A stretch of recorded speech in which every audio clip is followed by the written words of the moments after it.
மலரும்.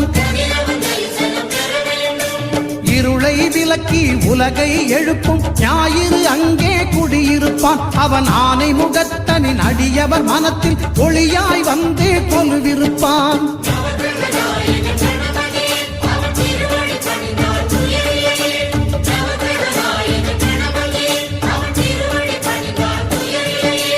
ஒன்பது கோளும் ஒன்றாய் காண அங்கு கற்பகம் என்னும் கடவுளின் மெய்யில்